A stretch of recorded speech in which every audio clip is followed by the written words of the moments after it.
अच्छा, प्लीडिंग जो है वो आज का टॉपिक है और उसकी वजह ये है कि एज ए जज भी ये इतना इम्पोर्टेंट है जितना as a lawyer. As the suit begins with the pleading.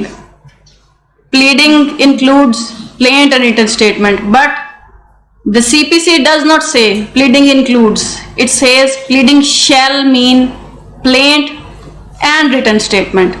It doesn't say it includes. That means plaint और written statement के अलावा CPC pleading नहीं कहती किसी चीज को, वो कहते shall mean, बस that's it. अगर स्टैट्यूट ये कहना चाहता इट इंक्लूड्स तो फिर और सी बहुत सारी चीजें जो है वो उसके अंदर डाल दिया जाता. Certain petitions are tried as suits. वो प्रोसीजर ऑफ द सूट्स लगता है, 12(2) में लगा लेते हैं, 9(13) में लगा लेते हैं और समनिंग के वही प्रोसीजर्स लगा लेते हैं, एविडेंस रिकॉर्डिंग के लिए इश्यूज फ्रेम कर लेते हैं, उसी तरह से चला लेते हैं. The procedure is followed as far as practicable as nearly as that of the suit, but it is not suit. Suit के लिए जो प्लीडिंग्स हैं वो प्लीडिंग्स के लिए जो रेलिवेंट सेक्शंस और लॉज और ऑर्डर्स हैं वो इस तरह से है कि ऑर्डर 6 जो है उससे हम बिगिन विद कर सकते हैं. ऑर्डर 6 सेज प्लीडिंग शैल मीन प्लेंट और रिटर्न स्टेटमेंट. इसको हम ऐसे डिफाइन कर सकते हैं, ऐसे इसको एक छोटा सा, मैंने तो अपनी जिंदगी में हमेशा ये चार्ट बनाया हुआ है. यहाँ पे हम प्लेंट ले लेते हैं और यहाँ पे हम रिटर्न स्टेटमेंट ले लेते हैं. Am I audible? आप लोगों को आवाज आ रही है ना? Even if I don't use the mic. अब प्लेंट के लिए जो है वो हमारे पास है ऑर्डर 7 और रिटर्न स्टेटमेंट के लिए हमारे पास है ऑर्डर 8. इसके बाद हम अगले ऑर्डर्स पे चलते जाएंगे. अब जो हमारे पास ऑर्डर 6 है जो प्लीडिंग्स को डिफाइन कर रहा है, उसके अंदर बहुत सारी चीजें ऐसी हैं जो बहुत जरूरी हैं. वहां से हम ऐसे चलते हैं कि जब हम सूट फ्रेम करने लगते हैं तो इस चीज को आमतौर पर लोग इग्नोर करते हैं, लेकिन मैं उसको बेसिक समझती हूँ. जहां से हम लिखना शुरू करते हैं ना, इन द कोर्ट ऑफ, वो इन द कोर्ट ऑफ बहुत इंपॉर्टेंट है. हम लोग समझते हैं कि प्लेंट ड्राफ्ट करने के लिए सिर्फ ये एक फॉर्मेलिटी ऐसे लिख देना, इन द कोर्ट ऑफ.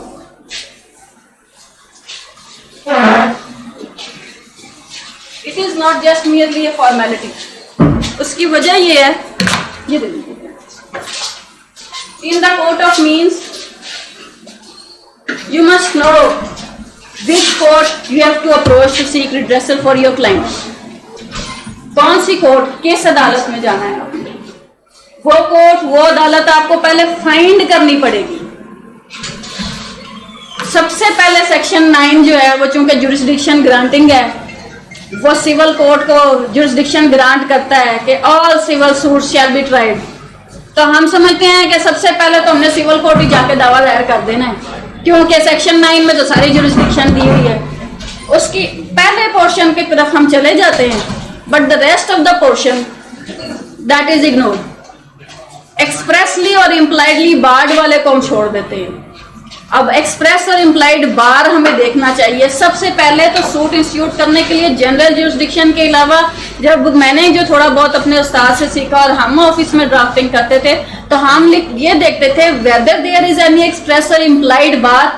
अगर वो उस इम्प्लाइड बार से, एक्सप्रेस बार से वो सूट निकल जाता था, फिर हम उसे ड्राफ्ट करते थे for the purpose of civil court, कि अब हमने सिविल कोर्ट में जाना है.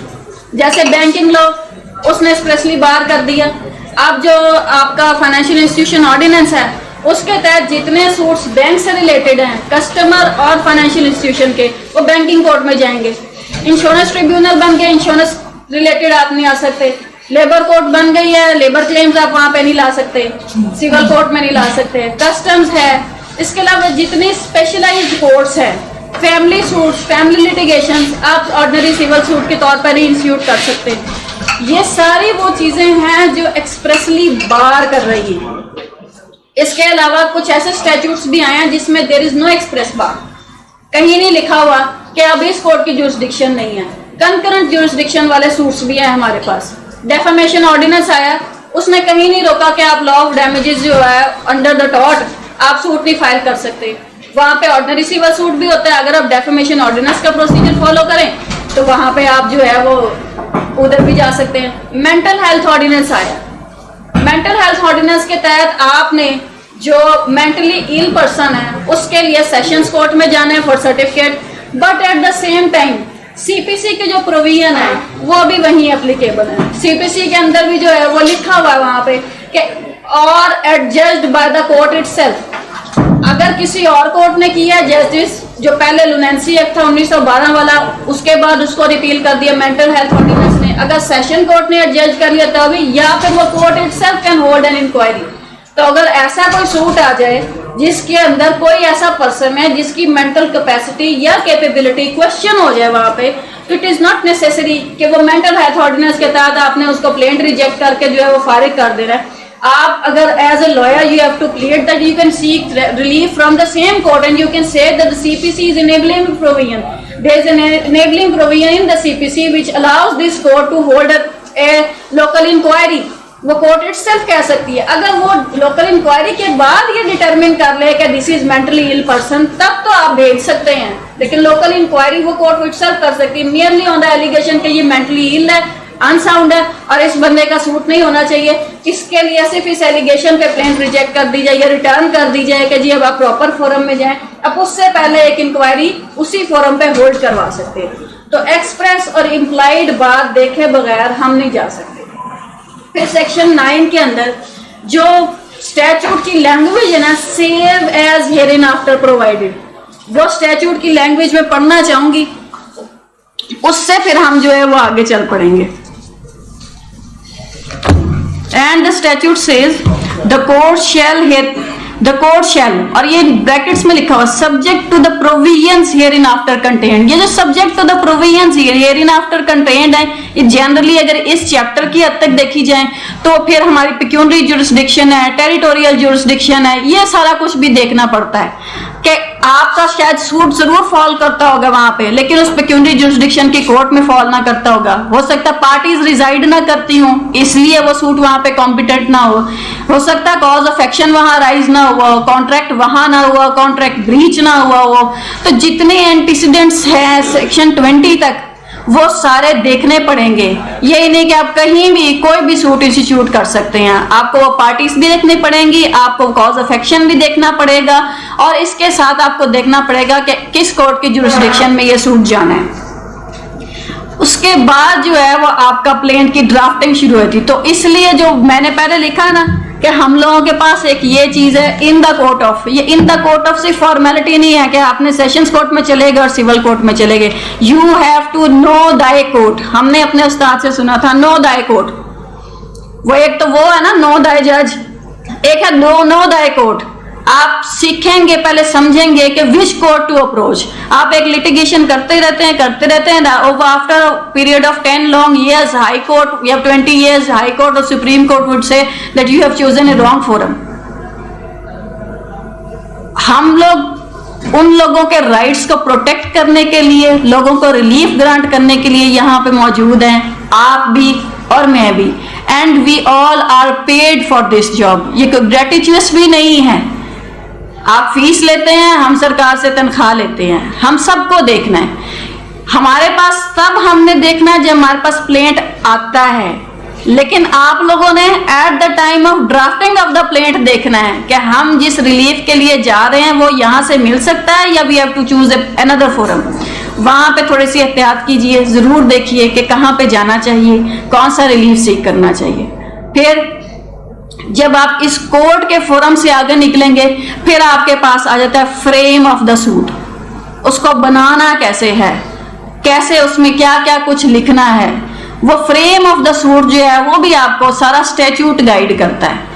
हम वो सीना गजर से बाहर निकल के किताबों की तरफ आएंगे तो किताब आपको बहुत कुछ सिखा देगी, बल्कि सब कुछ ही आपको किताब सिखा देगी अगर आप किताब के साथ थोड़ा सा ताल्लुक अपना बना लेंगे। तो जहां कहीं क्वेश्चन अराइज हो, firstly do consult the book, and if you don't find anything in the book, and that is as far as I am concern that is not possible, that is next to impossible कि किताब से आपको जवाब ना मिले। किताब से ढूंढ के उसके बाद फिर आप अगर किसी और से वेरीफाई करना चाहें कि जो आपने what you have gathered you have understood it correctly, फिर आप जरूर उससे किसी और की जिससे तस्दीक करवा लीजिए जिसको आप समझते हैं। और आपके पास तो खजाना है, जिस मर्जी से पूछ ले। मेरा ख्याल है यहाँ बहुत सारे ऐसे लोग हैं, बहुत सारे ऐसे लोग हैं जिनसे आप पूछ सकते हैं। You are not short of this huge I would say treasure. तो इसलिए आप वहां से जो है वो शुरू कीजिए। मगर जो फ्रेम ऑफ द सूट है उसको वहां से देख लेते हैं हम। ऑर्डर जो है वो 6 में, ऑर्डर 2 में लिखा हुआ फ्रेम ऑफ द सूट।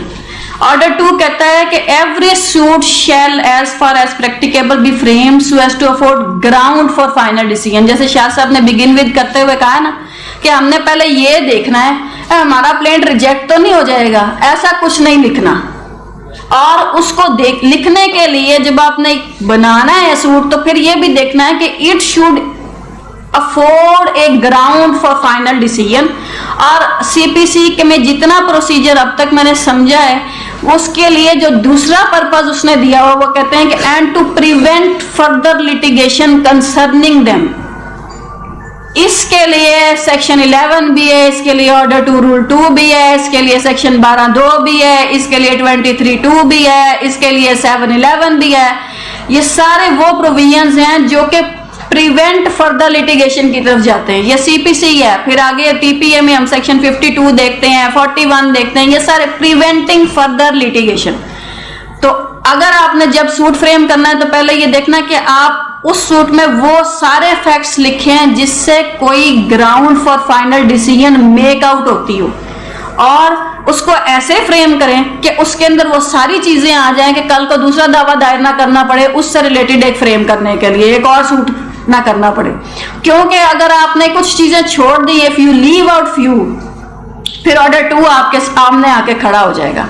और ऑर्डर 2 जो है वो कहता है कि relinquishment suit to include the whole claim, सब कुछ उसमें डालिए। Every suit shall include the whole of the claim which the plaintiff is entitled to make in respect of the cause of action.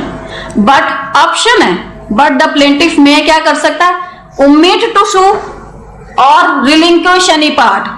आपने ₹1,00,000 लेना है, अब आप कहते हैं कि अगर मैं ₹1,00,000 क्लेम करूंगा, या आपने 50,000 लेना, आप कहते हैं 50 क्लेम करूंगा, 15,000 की तो मुझे कोर्ट फीस, ये 7.5 की तो कोर्ट फीस लगानी पड़ जाएगी, इतने पैसे तो मेरे लगे। यू कैन ओमिट टू सू। आप उसको with in the jurisdiction of the court लाने के लिए आप उससे ओमिट करके उसको 25,000 पे ले आते हैं, so that you can seek exemption from court fees.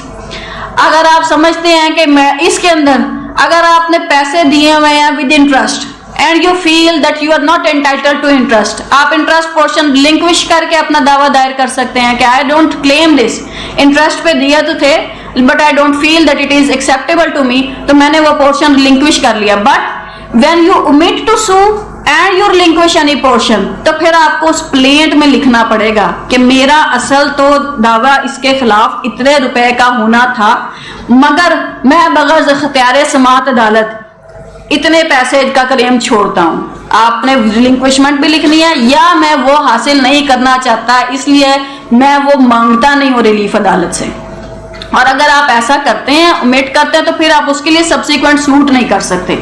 लेकिन इसके साथ साथ जो है, अगर there are several reliefs relating to same cause of action, दावा तकमील माहदा मुख्तस है, उसके अंदर आपके पास सेवरल रिलीफ्स हैं, आप उसके अंदर जो है स्पेसिफिक परफॉर्मेंस भी क्लेम कर सकते हैं, आप उसके अंदर उसकी रिटर्न ऑफ प्राइस भी क्लेम कर सकते हैं अल्टरनेट रिलीफ के तौर पे, उसके अंदर आप उसी के कॉन्सिक्वेंशियल रिलीफ पे पोजेशन भी क्लेम कर सकते हैं, उसके अंदर आप परमानेंट इंजंक्शन भी क्लेम कर सकते हैं।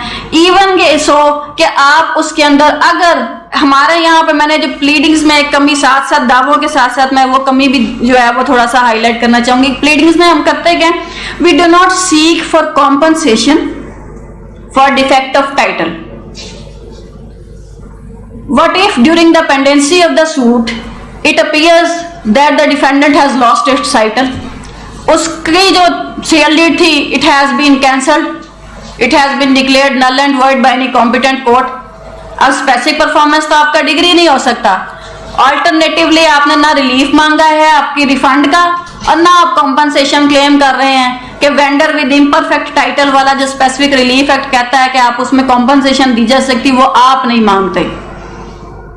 तो alternative reliefs on the same cause of action जब आपको मिलते हों तो आप उन्हें मांगिए, क्योंकि अगर आप नहीं मांगेंगे तो फिर he shall not afterwards sue for any relief so omitted, जो आपने ओमिट किया उस पर तो मिलेगा ही नहीं, लेकिन जिसको आप मांग सकते थे और आपने नहीं मांगा उसके लिए फिर आपको without permission of the court आप वो सेवरल रिलीफ में से कोई एक रिलीफ क्लेम नहीं कर सकते, क्योंकि ऑर्डर 2 रूल 3 आपकी राह में आके खड़ा हो जाएगा। और वो कहता है person entitled to more than one relief in respect of the same cause of action may sue for all or any of such reliefs, but if he omits, तो फिर क्या हो गया, except with the leave of the court, इजाजत लेनी पड़ेगी, उसके बगैर नहीं हो सकता।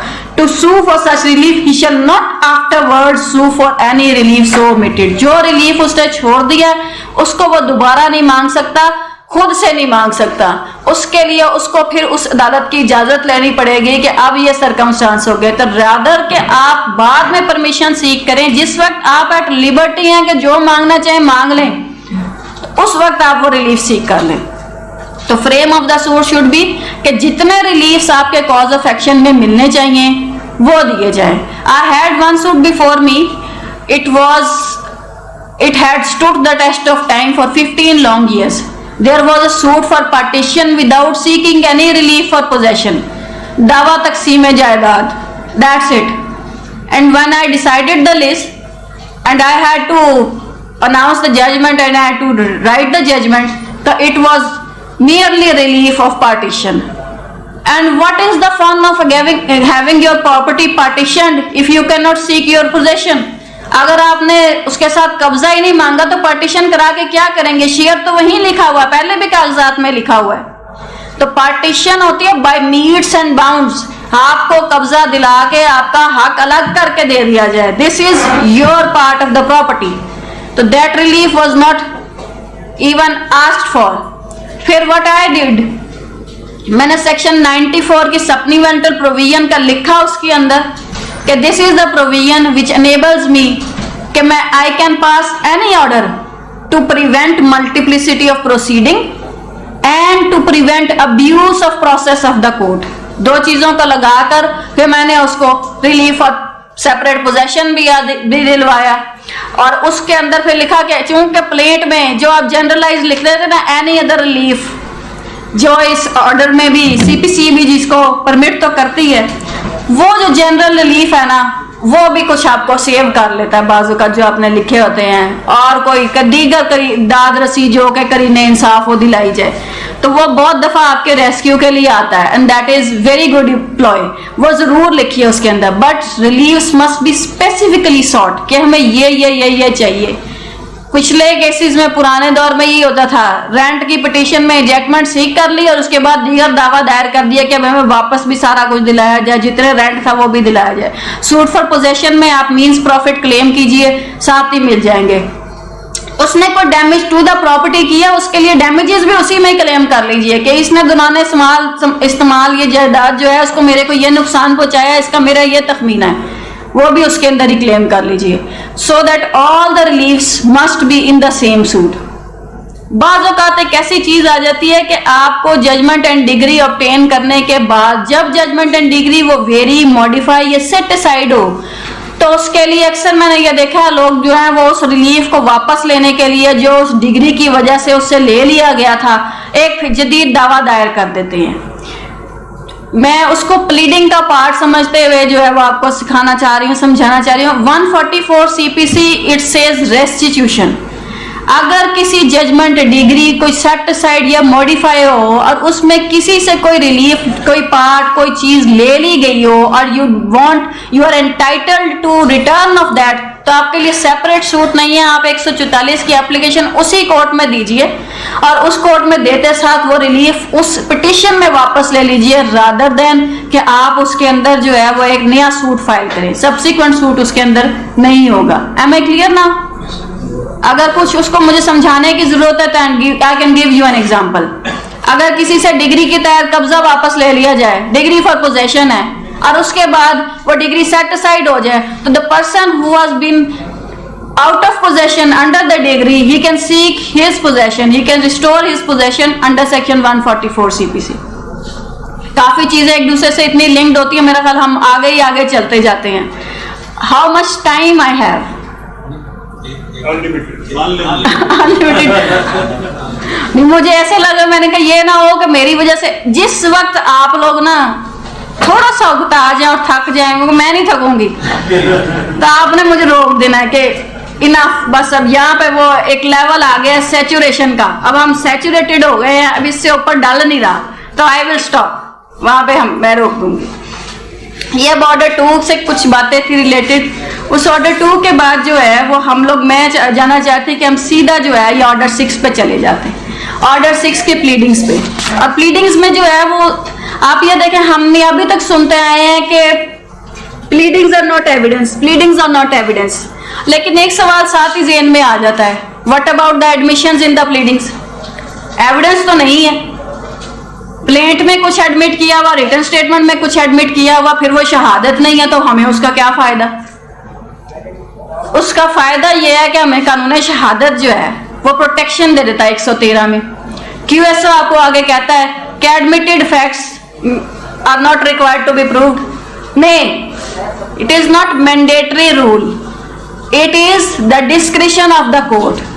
मगर आप क्या कर सकते हैं, ये अल्फाज ही है ना जिनको आगे पीछे घुमा के आप लोगों ने कोर्ट से रिलीफ लेना है, तो you can ask the court that this is an admitted fact, parties are not at issue as regards this, so there is no need to frame issue, there is no need to lead evidence. But if the court says that you are required to lead evidence, then you have to, क्योंकि फिर court आपसे मांगेगी. और ये order 8 में भी ऐसे ही दिया हुआ, बिल्कुल कोई QSO वाला. मैं अगर ऑर्डर 8 पे जा सकूं तो मैं आपको वहां से जो है वो बताती हूँ.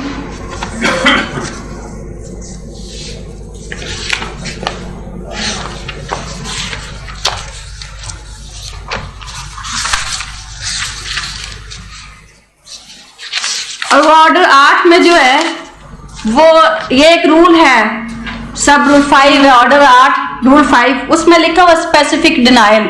स्पेसिफिक डिनायल के साथ एक छोटी सी जो है प्रोवाइजो आ गया है, प्रोवाइडेड दैट द कोर्ट में in its discretion require any fact so admitted to be proved otherwise then by such admission. तो ये बिल्कुल ऐसा ही है जैसा QSO का 113 है, तो आप उसमें भी आ सकते हैं अगर वहां पे एडमिटेड फैक्ट है. तो एडमिटेड फैक्ट में मेरे पास तो इतनी लिटिगेशन में आते हैं, मुझे ये नहीं समझ आती कि अगर जज साहब ने वो इशू फ्रेम कर दिया था तो वहां पार्टी ने क्यों नहीं ऑब्जेक्ट किया. There is a suit for specific performance of agreement to sell, there is a written statement that says yes we admitted the agreement but this party did not come up with the consideration amount in time, and there is an issue whether the defendant entered into agreement to sell with the plaintiff and the party continue leading their evidence. This is an admitted fact, this is not an issue. तो उस पे evidence क्यों lead की जाए? अगर है तो एक ही रह गया अब यहाँ पर कि क्या it was within time, एक, और क्या the delayed payment it is going to affect the agreement to sell, जिसको हम सिंपली फ्रेम कर देते हैं whether time is of the essence of contract. क्या वक्त से कोई फर्क पड़ता था? अगर उसने उस वक्त नहीं दिया और अब he still willing and ready, तो क्या इन्फोर्सेबल हो सकता है एग्रीमेंट? एक ये बनता है, इसके अलावा और मेरा ख्याल है इस पूरे सूट में कोई और इशू ही नहीं बन सकता. There is no other defence except the time was essence of the contract. जी उसमें नहीं दिया इसलिए हमारा एग्रीमेंट रिवोक हो गया. तो अगर ऐसी कोई सूरत हाल हो, आपके ओपोनेंट साइड से आपको ऐसी कोई प्लीडिंग मिले, तो उसके लिए be vigilant when the issues are framed. देखिए कि क्या होने चाहिए थे. ये असिस्टेंस दोनों तरफ से होती है. जब भी इश्यूज फ्रेम होते हैं हम नीचे लिखते हैं the parties do not press further issue. तो अगर आप लोग जो है वो विजिलेंट नहीं होंगे, देखेंगे नहीं कि क्या इशू फ्रेम हुआ, फिर कोर्ट जो चाहेगी. 15 इश्यूज ऐसे सूट्स में मैंने फ्रेम हुए हुए देखे हैं, और उसके बाद उन हर 15 इश्यूज के ऊपर और फाइंडिंग्स भी मैंने देखी हैं. तो इसलिए उसको कर्टेल करने के लिए अपनी लेबर को कर्टेल करने के लिए, कल को शहादत उस पर आप लोगों ने लीड करवानी है, उस पर आर्गुमेंट्स आपने करने हैं। तो इश्यूज जब सेटल हो रहे होते हैं उस वक्त काइंडली असिस्ट कीजिए कोर्ट को, बताइए कि ये कंट्रोवर्सी थी। रिटर्न स्टेटमेंट आते साथ उसके, मैं जब किया करती थी अपने सीनियर के लिए फाइल, तो रिटर्न स्टेटमेंट आते साथ ही मैं उसके अंदर से जो है ना एडमिशंस जो है वो हाईलाइट कर लिया करती थी। मैं रिटर्न स्टेटमेंट पे हाईलाइटर से निशान लगाया करती थी, pink for admission, green for contradiction, denials, blue for evasive denial, ऐसे मैं ऊपर लिख के ना तो नीचे से हाईलाइट कर देती थी और अपने जो हमारे सीनियर थे उनके लिए फाइल रख दिया करती थी। वो ऊपर देखते थे, अच्छा एडमिशन है, अगर पिंक कोई नहीं लगा हुआ इसका मतलब है the return statement does not contain any admission.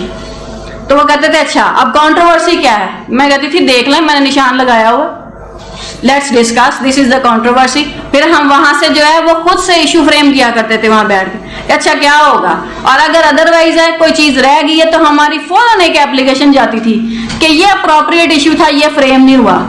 जब फाइनल आर्गुमेंट्स हो रहे होते हैं उस वक्त जो है वो काउंसल्स जो है they come up with their stands कि जी ये एक हमने लिया हुआ था उधर, इस पे तो इशू नहीं फ्रेम हुआ, मैडम इस पे इशू फ्रेम कर दें। एट ट्रायल लेवल जब मैं काम करती थी फिर क्या होता था, इशू फ्रेम करती थी, एविडेंस तो पहले से उन्होंने लीड की हुई थी, काउंसिल के सिग्नेचर करवाया करती थी, वहां पर उस फॉर्मेलिटी को पूरा करती थी कि इशू अब फ्रेम हो गया but we rely on our earlier evidence. तो उसके ऊपर करते हुए फिर जजमेंट जो है वो उस इशू के ऊपर फाइंडिंग दे के अनाउंस किया करती थी। लेकिन ये बड़ी डिफिकल्टी आ जाती है अगर हम टाइमली नहीं करते।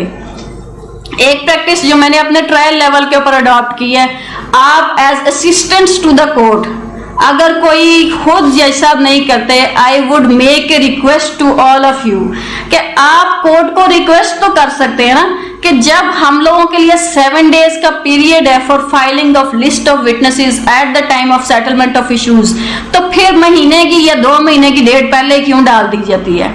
Y not a date nearly fixed for filing list of witnesses? जब मैं सर्विस में आई और मैंने ये देखा, होता क्या था कि उसके बाद एक दरखास्त आती थी कि जी हमारी ये लिस्ट ऑफ विटनेसेस शामिल कर ली जाए, और उसके ऊपर एक एलिगेशन लिखी होती थी, कुछ नहीं होता, हमने फाइल की थी but the element misplaced it, क्योंकि एलिमेंट ने मिसप्लेस कर लिया, अब एलिमेंट की इंक्वायरी लगे जो मर्जी हो जाए, अब उस एप्लीकेशन ने तो के साथ जो है वो लिस्ट ऑफ विटनेसेस आनी ही आनी है। तो उसको कर्ब करने के लिए what I did at the time of framing of issues, मैं उसमें फिक्स ही करती थी 7 डेज, ऐसे उंगलियों पे काउंट करके 7 दिन लिख के कहती थी, और उस दिन ऑर्डर शीट पे लिखा जाता था कि मंजानी मुद्दई फरिस्त गवान दाखिल शुद, मंजानी मुद्दर है फरिस्त गवान दाखिल शुद, आप बराए शहादत, फिर the court calls evidence, that is the proper procedure.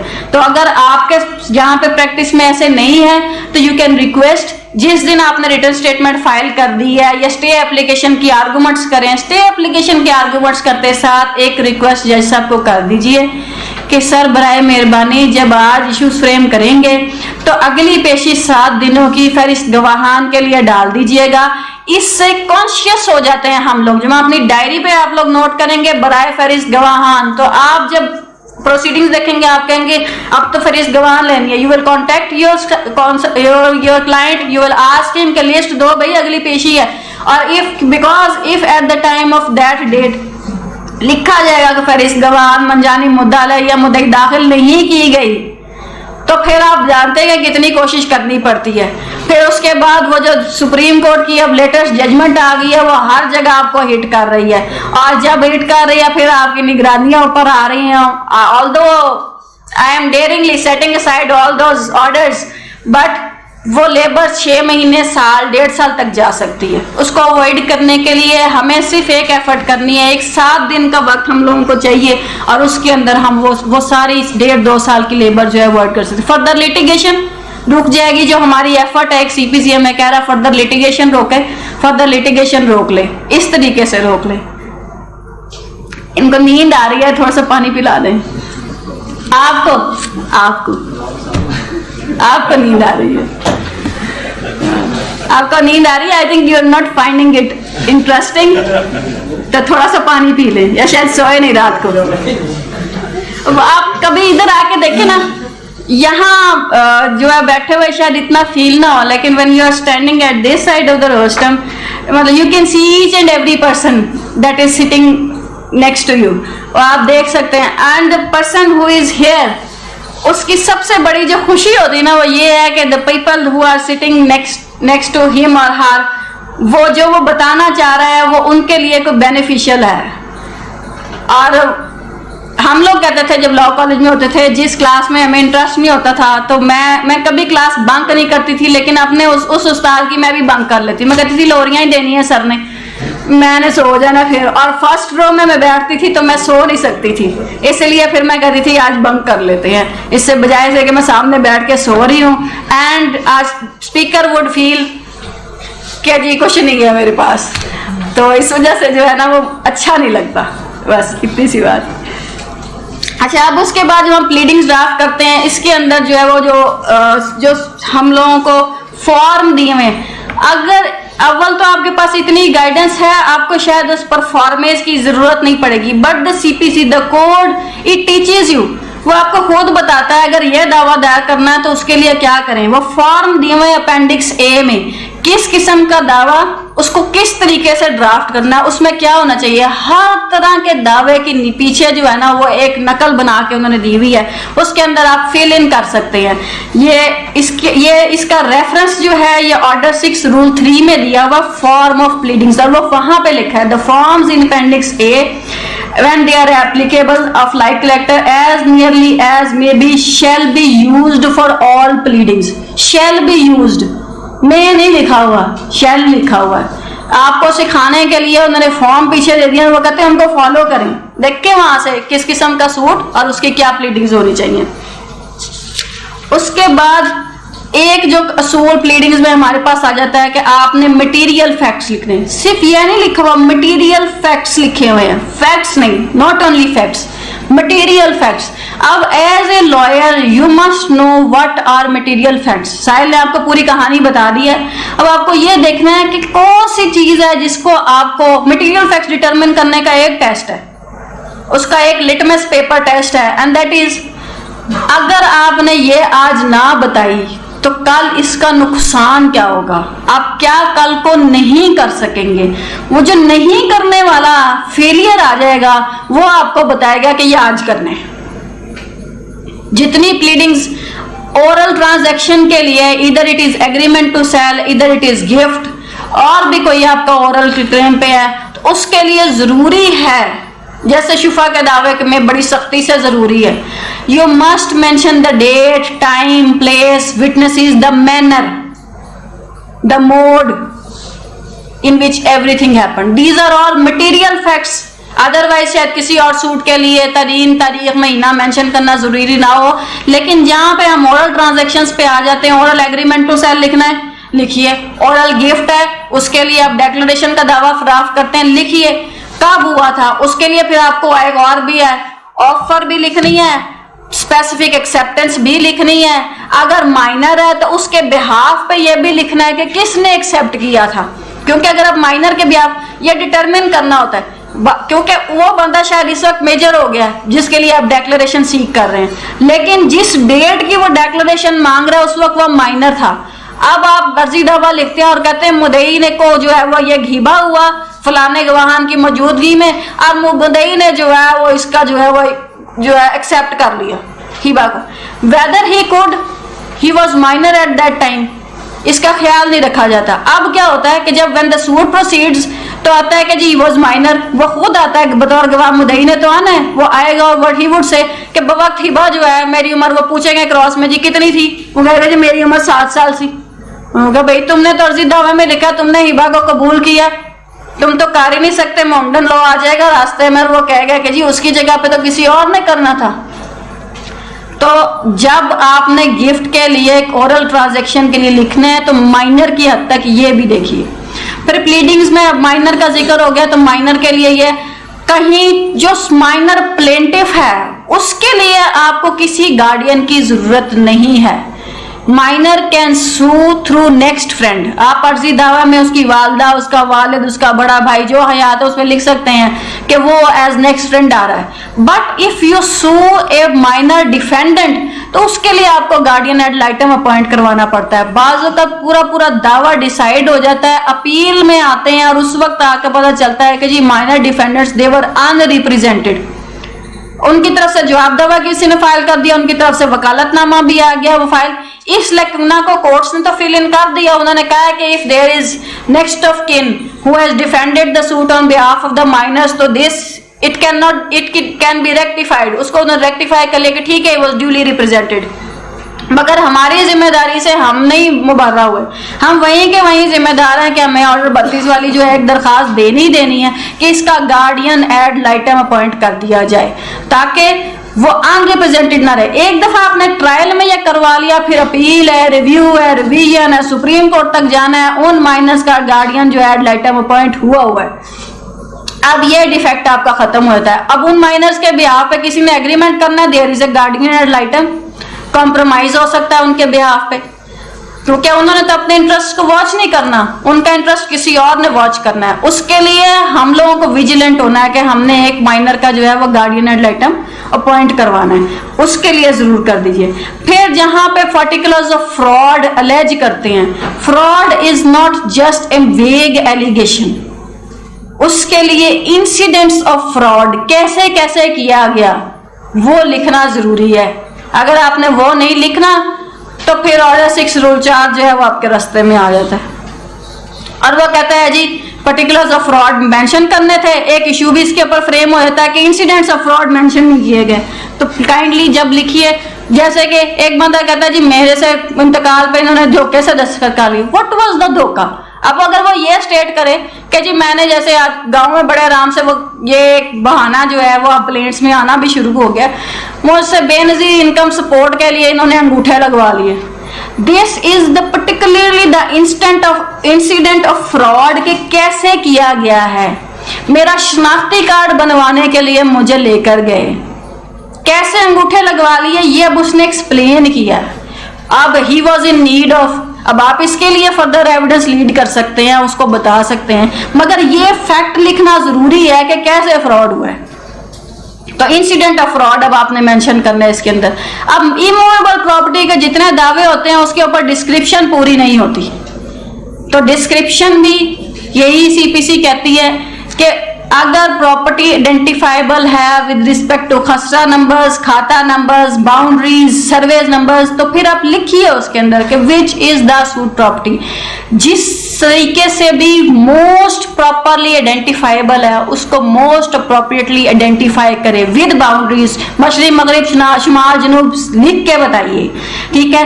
और इसके लिए सबसे बेहतरीन तरीका यह है कि आप एक नक्शा साथ जरूर अनेक्स कर दीजिए, क्योंकि जो आप विजुअल साइट बना के कोर्ट को दिखा सकते हैं वो आप आर्गुमेंट्स में नहीं दिखा सकते।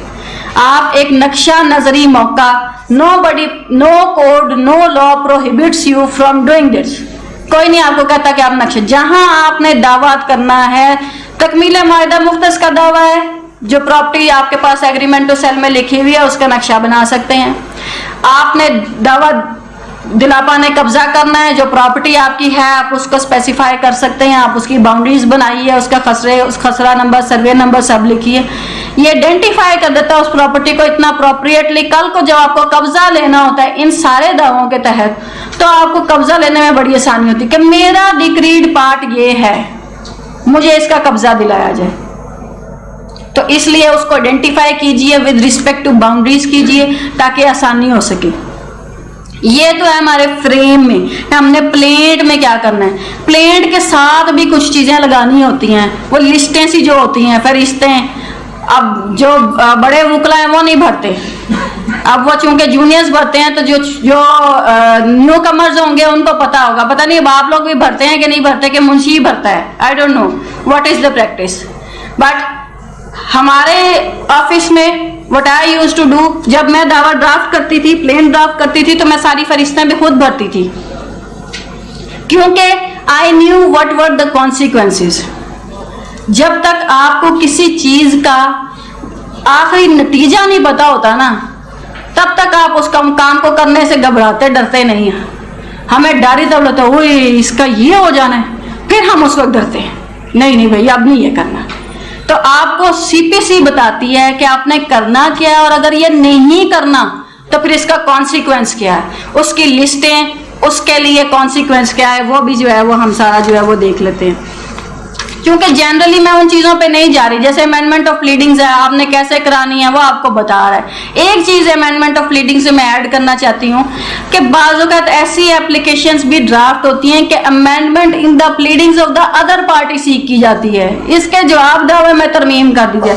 आप अपनी प्लीडिंग में अमेंडमेंट सीख कर सकते हैं। Pleading means plaint and return statement, मगर 6 कहता है हिज प्लीडिंग्स, जो अमेंडमेंट कराना चाहता है वो अपनी में कर सकता है, वो दूसरे रिटर्न स्टेटमेंट में, अगर प्लेंटिफ है तो रिटर्न स्टेटमेंट में नहीं करवा सकता, डिफेंडेंट है तो प्लेंट में नहीं करवा सकता। ऐसी सूरत में क्या करें, आप दूसरे की प्लीडिंग्स में तो अमेंडमेंट नहीं करवा सकते, फिर कोर्ट हैज पावर, वो स्ट्राइक आउट कर सकती है, स्कैंडलस डिलेइंग, जिससे फेयर ट्रायल को कहीं कमी आ रही हो, कोई नेसेसरी है चीजें, वो फिर आप कोर्ट को एप्लीकेशन दे सकते हैं आप कि जी इसको यहां से ऑन दिस ग्राउंड, वो जो ग्राउंड है वो भी जो है वो ऑर्डर 6 में लिखिए, आप कैसे जो है वो करवा सकते हैं, आप उसको कैसे करवा लीजिए, बट अदरवाइज नहीं होता।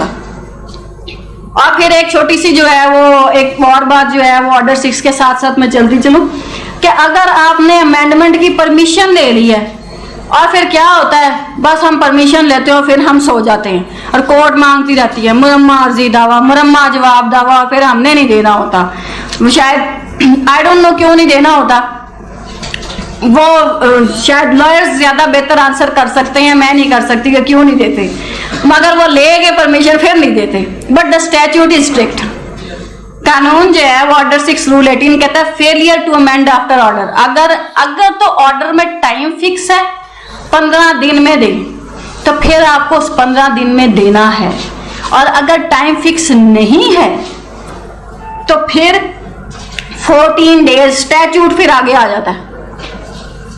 14 डेज से आगे स्टैट्यूट नहीं फिर जाने देता। कोर्ट चाहे तो 6 महीने दे दे, कोर्ट चाहे तो 2 महीने दे दे, मगर अगर कोर्ट ने टाइम फिक्स नहीं किया तो फिर 14 डेज है।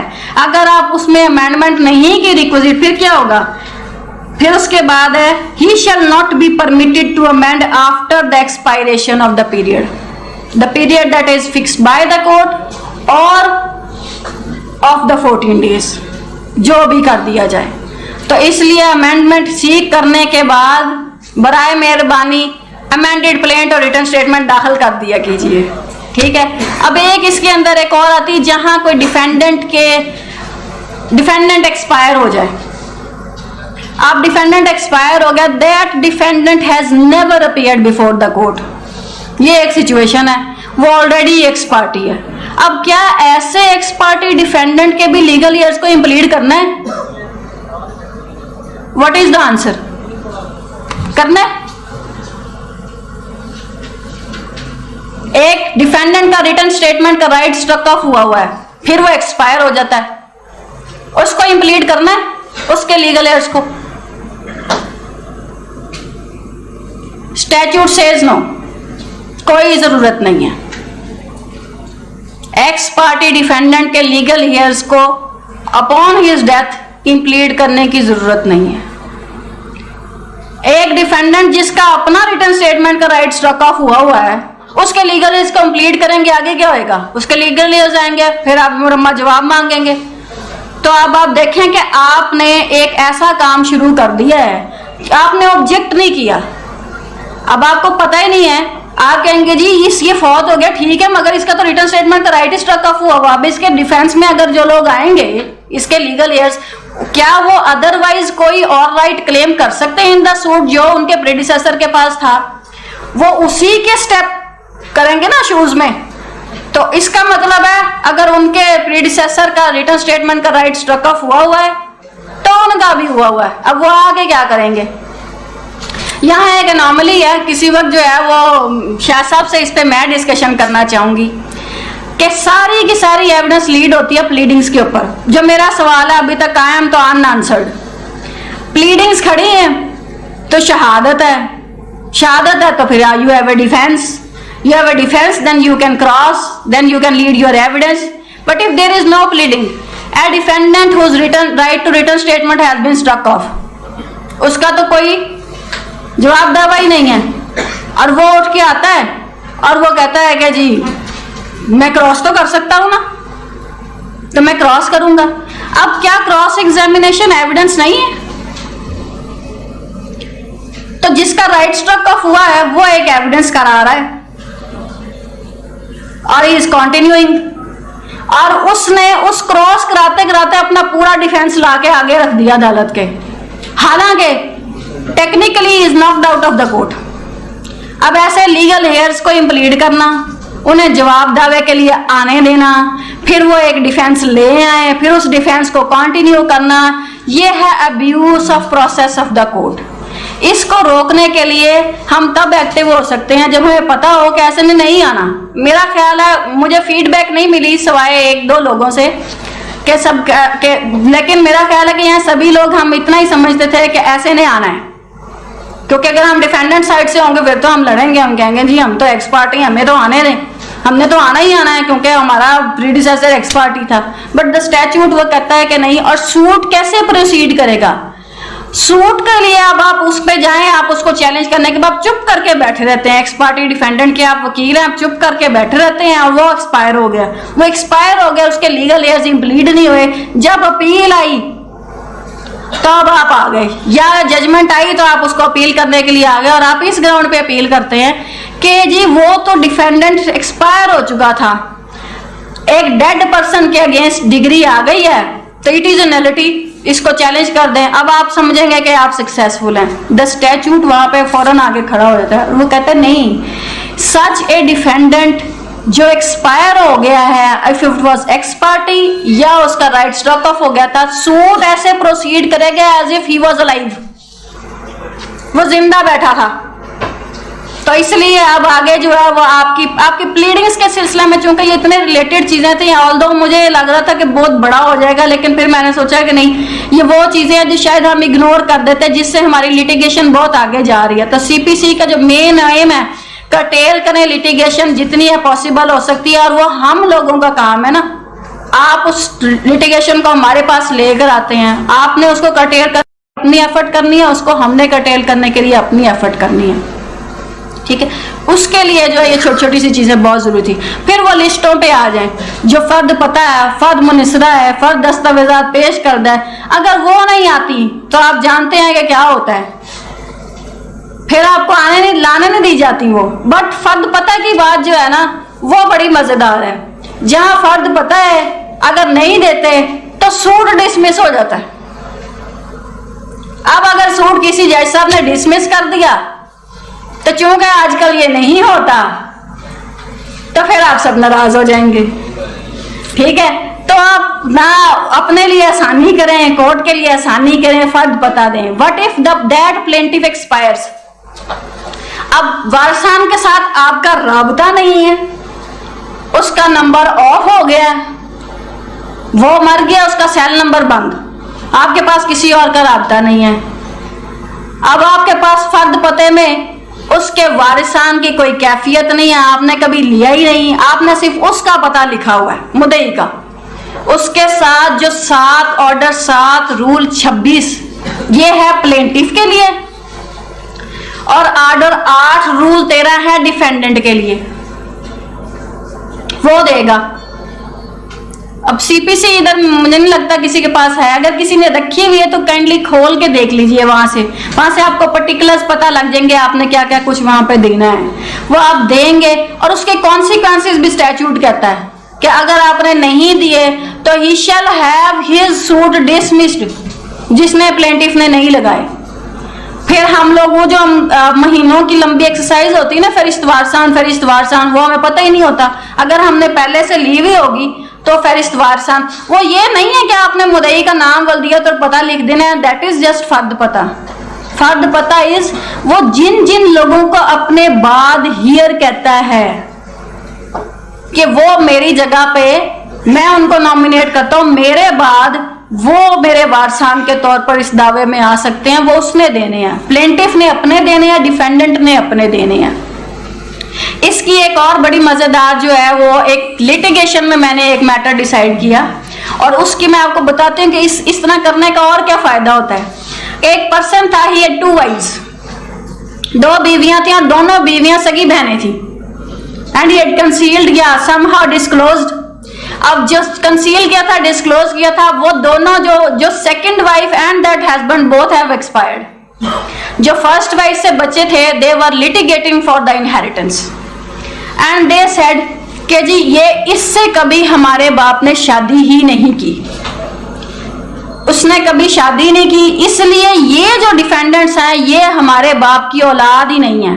तो there was a suit for declaration in which their parent age was under cloud कि जी ये तो हमारे बाप से है ही नहीं, हमारे बाप ने इनकी माँ से कभी शादी नहीं की। दे वर 2 रियल सिस्टर्स, इनकी शादी हो नहीं सकती थी। सिंस उनकी शादी नहीं हो सकती थी तो ये अव्वल तो हुई नहीं है, और अगर प्रिज्यूम भी कर लिया जाए तो तब भी जो है वो ये लीगली पॉसिबल नहीं है। तो इसलिए जो है they are not entitled to anything.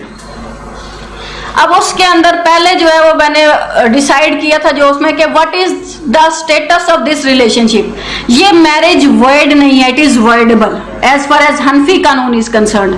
क्योंकि ये वर्डेबल थी तो मैरिज तो वहां पे जो है वो अगर ये प्रूव हो जाए कि मैरिज है तो फिर ये उसके लीगल ईयर्स भी बनते हैं। तो नेक्स्ट क्वेश्चन आ गया कि प्रूव कैसे होना। अब जिसके साथ वो शादी क्लेम की गई है, ही इज नो मोर, कि वो अब आगे कह के ये मेरी बीवी है। It was a case of 50s को 50-52 की साल की बात है। 1952 की शादी को क्लेम की हुई थी। उधर कोई फैमिली लॉ ऑर्डिनेंस नहीं था, उधर कोई निकाहनामा नहीं था, उधर कोई चीज रजिस्टर्ड नहीं थी। तो अब क्या किया जाता, अब एक्नॉलेजमेंट्स आनी थी कि क्या इस बंदे ने, मरने वाले ने अपनी जिंदगी में कभी इन लोगों को अपना कोई रिश्तेदार किसी अपनी खतों किताबत में कहीं अपनी तहरीर में एडमिट किया था। अब उसकी एक्नॉलेजमेंट्स थी।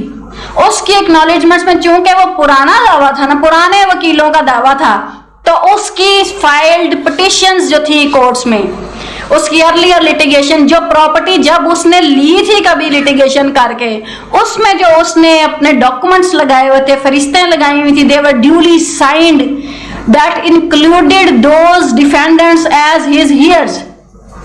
उसने अपनी बीवी की जगह पे अपनी दूसरी बीवी का नाम लिखा हुआ था, not the first wife. Defendants were claiming that he had divorced his first wife and then married.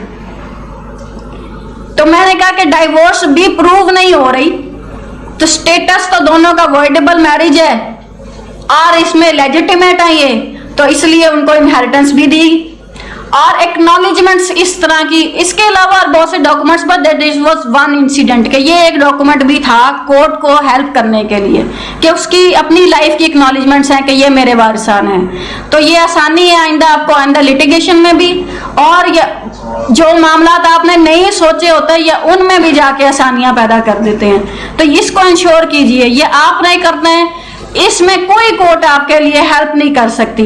तो इस प्लीडिंग्स के इस पोर्शन को इग्नोर मत कीजिए, neither at the time of filing plaint nor at the time of written statement. इसके penal consequences देखते हुए अगर उससे डर नहीं लगता तो तब भी कीजिए, लेकिन अदरवाइज स्टैट्यूट जो है वो आपको फिर रोकता है आइंदा चलने से, ठीक है। तो उस पे वो जो है वो चल जाते हैं। अगर आप लोग बोर हो गए तो I can stop over here, ठीक है। कंटिन्यूड, हाँ, how much time I have consumed मुझे नहीं पता,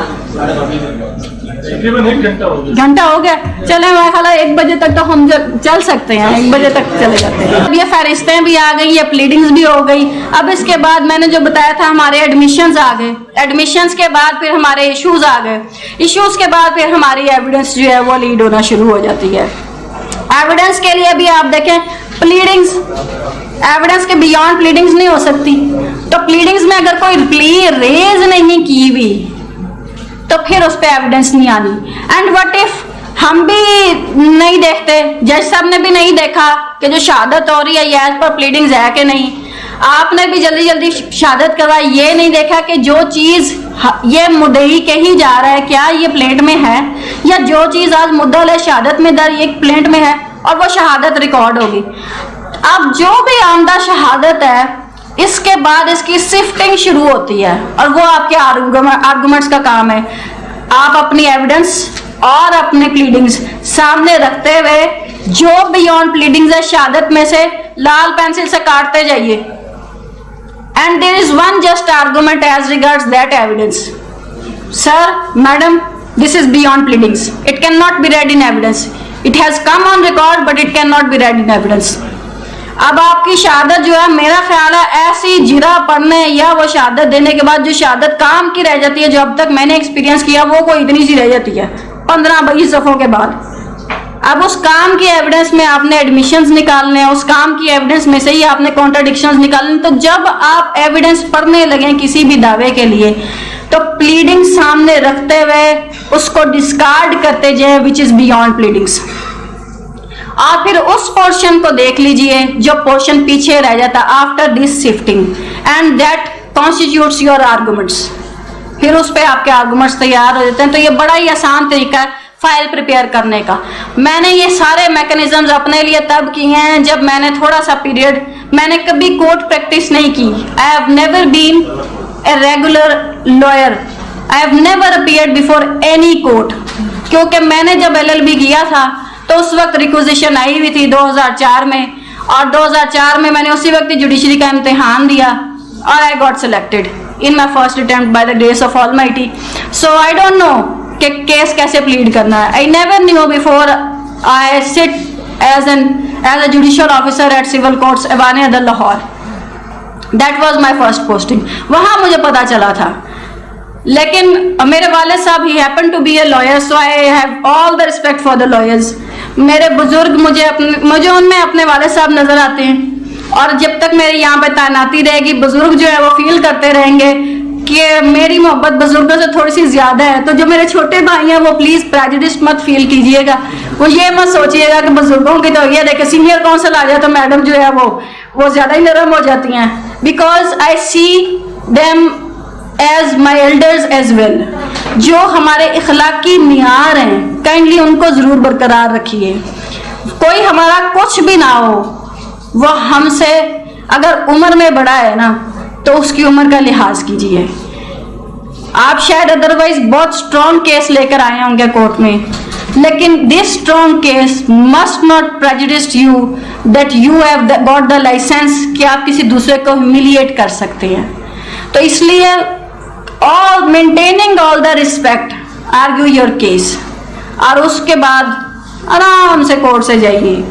the relief that a humble and lawyer gets from the court वो कोई एरोगेंट लॉयर नहीं ले सकता।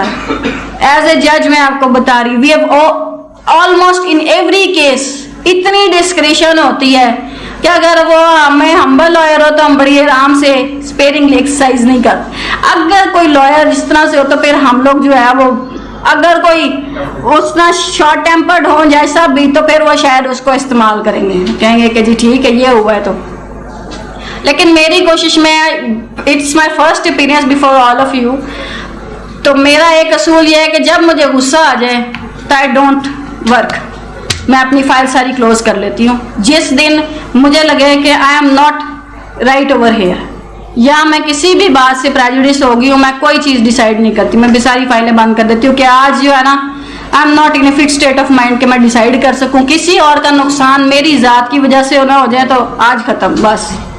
तो इसलिए अफेंड ही ना करें किसी को, कि कोई हो सकता है कोई और ना करे ऐसी फाइल क्लोज ना, और वो कहे कि नहीं आज तो बस इसको अब बताना है, मैंने अब 2-4 ऑर्डर कर ही देने इसके खिलाफ। इसको चीज़ को जो है वो आप लोगों ने कंट्रोल करना है। छोटे भाइयों को इसलिए स्पेशली समझा रही हूँ कि जो बड़े हैं उनकी रवायतें हमने लेके चलना है आगे, तो उसको जो है वो कंटिन्यू कीजिए प्लीज।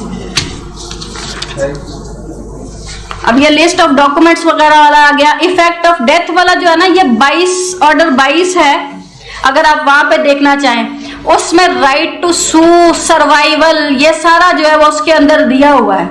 सरवाइव करेगा नहीं करेगा, सूट कौन सा अबेट करेगा अगर आगे नहीं जा सकता। लेकिन उसके अंदर एक बड़ी मजे की जो प्रोविजन है ना, वो ये है कि अगर राइट टू सूट सरवाइव नहीं भी करता, but the case has concluded and before the pronouncement of judgment either the plaintiff or the defendant dies, तब सूट ने अबेट नहीं करना। डैमेजेस का सूट अबेट कर जाते हैं, पर्सनल एक्शन है अबेट कर गए। ज्यादातर अब हमारे पास एक ये लिटिगेशन रह गई है पर्सनल एक्शन वाली, सूट फॉर डैमेजेस, डेफेमेशन के, मलिशियस प्रोसिक्यूशन के। अगर उसमें डिफेंडेंट या प्लेंटिफ एक्सपायर कर जाए तो लीगल एयर्स नहीं आते। लेकिन अगर सूट सारा कंक्लूड हो गया, शहादतें भी हो गई हैं, बहस की स्टेज पे है, there is nothing more left to be done by the parties themselves, the file is with the court, even arguments के बगैर भी it can be announced, it can be decided. तो अब आर्गुमेंट्स की स्टेज नहीं आई, शहादत आज खत्म हुई और आज जो है वह मुद्दल एक्सपायर हो गया। This suit is not going to be abate, ये सूट कंटिन्यू करेगा, जजमेंट प्रोनाउंस होगी, it will be treated as decree of the deceased, और इस डिग्री की फर्दर असाइनमेंट भी इसी तरह ही होगी जैसे बाकी डिग्रीज की होती है। अगर कोई ऐसा लिटिगेंट है जो कि खुद नहीं कर सकता उसको परसू, तो आप उसकी डिग्री की असाइनमेंट करवा सकते हैं। You can manage to sell the decree to some other client. ये आपको पता है, उस साइल को नहीं पता, तो आप क्या करवा सकते हैं कि वो कहेंगे जी मेरे से कॉस्ट ऑफ लिटिगेशन बर्दाश्त नहीं होती, मैं तो अगे ही बुढ़ा हो गया, 20 साल बाद डिग्री मिली है। तो कोई ऐसा साइल जो उसकी डिग्री परचेज कर ले, सो आप असाइनमेंट डीड बनवा सकते हैं। कन्वेंसिंग का एक ये तरीकेकार है, असाइनमेंट डीड बनवाई, डिग्री उस बंदे को असाइन करवा लीजिए और वो एग्जीक्यूशन में आ जाए और वो उस डिग्री को एग्जीक्यूट करवा ले। तो असाइनमेंट ऑफ द डिग्री जो है ये मैं I think it is 16 if I am not mistaken sir. तो असाइनमेंट ऑफ डिग्री वो भी आप करवा सकते हैं। ये एक और तरीकेकार है कि आप उस डिग्री को एनफोर्समेंट करवा सकते हैं। तो ये जो डेथ ऑफ पार्टी वाला है ये है ऑर्डर 22, इसको आप यहाँ से देख सकते हैं। इसके ये रिलेटेड विद ऑर्डर 7 और ऑर्डर 8 है। ऑर्डर 7 और 8 के जो रूल्स मैंने आपको बताया था 7-26 और 8-13, ये ऑर्डर 22 के इसका रेफरेंस ऑर्डर 22 में दिया हुआ और ऑर्डर 22 का रेफरेंस इन रूल्स में दिया हुआ, तो ये इंटर रिलेटेड है एक दूसरे से। तो इस तरीके से जो है वो हम प्लीडिंग्स में जाते हैं। प्लीडिंग्स में जो मैं आपको असल में डिफाइन नहीं करना चाहती प्लेंटिफ और डिफेंडेंट को, लेकिन जो स्टैट्यूट है वो डिफाइन करता है कौन है प्लेंटिफ और कौन है defendant. In whom the relief exists is alleged to exist, ये कहता है खुद ऑर्डर 1। इन whom जिसमें है और फिर जिसके खिलाफ है, against whom the right is alleged to exist, तो वो है डिफेंडेंट। अब you can join as many plaintiffs as you can on the basis of cause of action। आप कितने प्लेंटिफ्स को ज्वाइन कर सकते हैं। अब ये suit for damages of malicious prosecution, एक एफआईआर में 7 जो है वो मुल्जिमान है, दे गॉट एक्विटेड। अब वो 7 मुल्जिमान अपने अलग दावे दायर करते हैं, तो all of them can be joined as plaintiffs in one suit। एक कॉज ऑफ एक्शन की ये मिसाल है बड़ी सिंपल सी। एक ये है कि सेवरल कॉजेस ऑफ एक्शन है, सेवरल प्लेंटिफ्स है, सेवरल डिफेंडेंट्स हैं, ये ज्वाइन हो सकती हैं और आपने ज्वाइन करके दावा दायर कर दिया, मगर कोर्ट सेज के नहीं है, इसको कन्वीनियंटली नहीं किया जा सकता, तो फिर court can order separate trial, उसको सेपरेट भी किया जा सकता है, बट यू कैन ज्वाइन। और इस पर डिसमिसल भी नहीं होता कि जी सूट डिसमिस हो गया। मैं एक कमेंट्री में पढ़ी थी, एक रिट पिटीशन डिसमिस हो गई इस बात पर, एंड आई वाज वंडरिंग कि कैसे the court has the power, और उसमें लिखा हुआ कि रिट पिटीशन में हाई कोर्ट के पास जो पावर्स हैं वो सीपीसी वाली हैं। तो जब सीपीसी वाली है, सीपीसी में ट्रायल कोर्ट कर सकती है, सेपरेट ऑफ ट्रायल कर सकती है, तो फिर रिट में भी हो सकता है। तो ये प्रोविजन आपके लिए बहुत बेनिफिशियल है। अगर किसी भी वजह से आपने जो जॉइंडर किया हुआ उसको कोर्ट कंसीडर करती है कि this is miss joinder, even if this is miss joinder, तो मिस जॉइंडर पे जो है वो आपका सूट डिसमिस नहीं होना, फिर आप कह सकते हैं कि जी ऑर्डर्स फॉर सेपरेट ट्रायल इसको अलग कर दीजिए, इसको अलग कर दीजिए, हम अलग अलग शहादतें देते हैं। इसी तरह जो 9 है, ऑर्डर 1 रूल 9, वो मिस जॉइंडर और नॉन जॉइंडर पे सूट भी डिसमिस नहीं होना। तो अगर ऐसा कोई डिसमिसल होता तब भी आपकी प्लीडिंग्स जो है वो आपको हेल्पर करेंगी, क्योंकि आपको सीपीसी जो है वो कह रहा है कि सूट का डिसमिसल नहीं होता। तो फिर अगर ऐसा सूट किसी ऐसी वजह से डिसमिस हो जाए तो आप अपील में जो है वो उसको बिल्कुल एक सिंपल इस ऑर्डर 1 और रूल 9 का हवाला देके अपनी अपील जो है उसमें सक्सीड कर सकते हैं। 10(1)(10) जो है वही जो बहुत हमारी फेवरेट दरखास्त है, 1-10 डाल देनी है हर एक केस में, कहीं कुछ छोड़ देना बाद में डाल देना है या कुछ नहीं है सब्सिक्वेंटली एग्रीमेंट टू सेल हो गया या पुराना एग्रीमेंट टू सेल बना दिया, सब्सिक्वेंटली वो लोग आ रहे हैं, किसी ने परचेज कर लिया वो सब्सिक्वेंटली आ रहा है। ऐसी पिटिशंस 110 की आती रहती हैं। ऐसी पिटिशंस 110 की इसमें दोनों चीजें मौजूद हैं। 110 में सुओ मोटो पावर्स भी हैं, कोर्ट की कोर्ट इटसेल्फ भी कर सकती है और आप भी एप्लीकेशन दे के बना सकते हैं, लेकिन उसका मकसद ये है कि effectually dispose of the controversy between the parties. अगर उसके लिए वो जरूरी है तो फिर 110 की पिटिशन जो है उस पर जरूर जाएं, वो करें ताकि वो पार्टीज जो है इफेक्चुअली उनका मैटर जो है वो डिस्पोज ऑफ हो सके। Thank you.